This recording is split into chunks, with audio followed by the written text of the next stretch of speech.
time to break down Ed Oliver from Houston, the interior defensive lineman, a guy who coming into the season, our analysis was, he's a very good football player. He might be maybe a little bit undersized. He's outstanding against the run. And while he has all the tools to rush the passer, he had never really shown it in his first 2 years of college. Took a huge step forward still in 2018.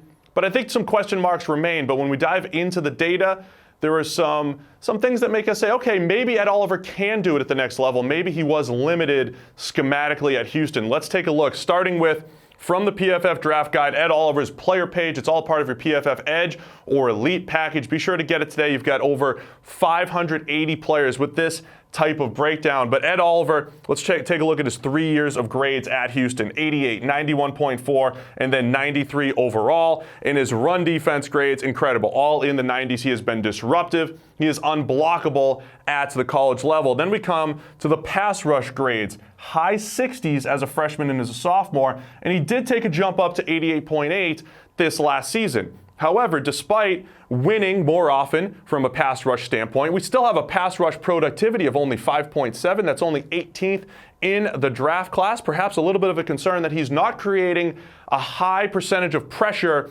at the American Conference level for a guy that's supposed to be a potential top 10 pick. But when we dig further into Ed Oliver's data, we see he's used as a nose tackle far more often than everyone else in the draft class. That is not conducive to any of these grades or the numbers in getting after the quarterback. So let's see if we can isolate Ed Oliver's production from nose tackle versus his non-nose tackle snaps and see, is he a guy that will translate at the NFL level?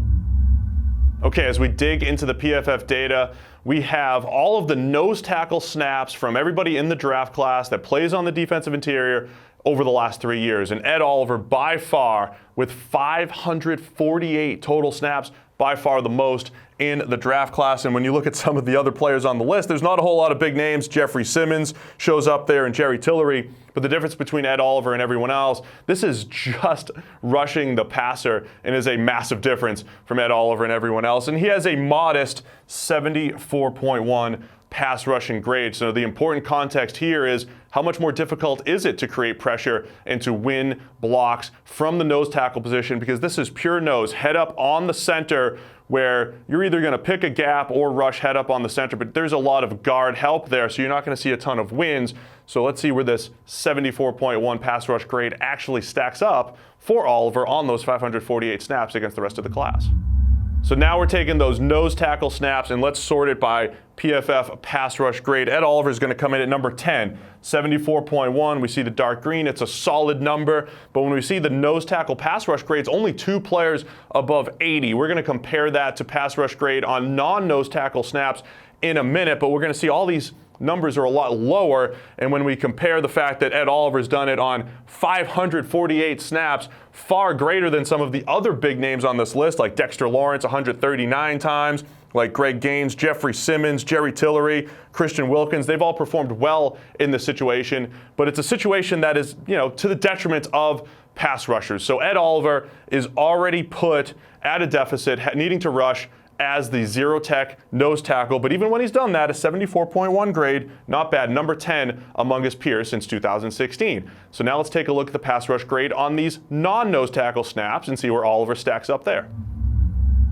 Okay, now we have things sorted by all non-nose tackle snaps. It's all dating back to 2016. The previous one, we said only 2 guys over 80. Here we have far more players. We have players up into the 90s. It's a lot easier to create havoc and to rush the passer from non-zero tech snaps. And at Oliver, where does he land? Number 7 in the draft class, behind all of the big names, all the guys that are getting first-round hype. Quinnen Williams, the class of the class at 91.7, but Jerry Tillery from Notre Dame is there. Draymond Jones from Ohio State, Christian Wilkins from Clemson, Jeffrey Simmons from Mississippi State, Armon Watts from Arkansas, and there's Ed Oliver at 82.8.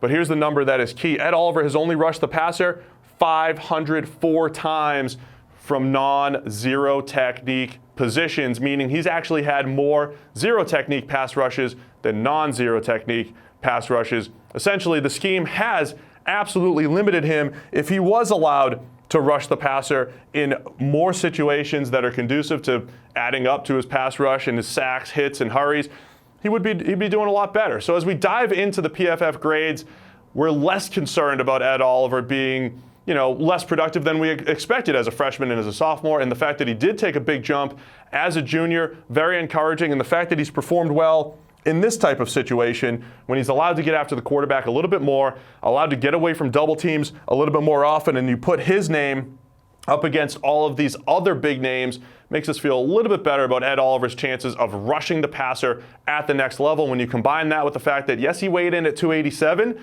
at the combine, whether that's real weight or not, it does help that he's not the 270 that he was rumored to be, and the fact that he's a very disruptive run defender and is graded excellent in that area during his entire career. Ed Oliver, a guy that we're looking at potentially moving up our board as we dive in to his pass rush numbers. Ed Oliver, a little bit better than the PFF grades would show.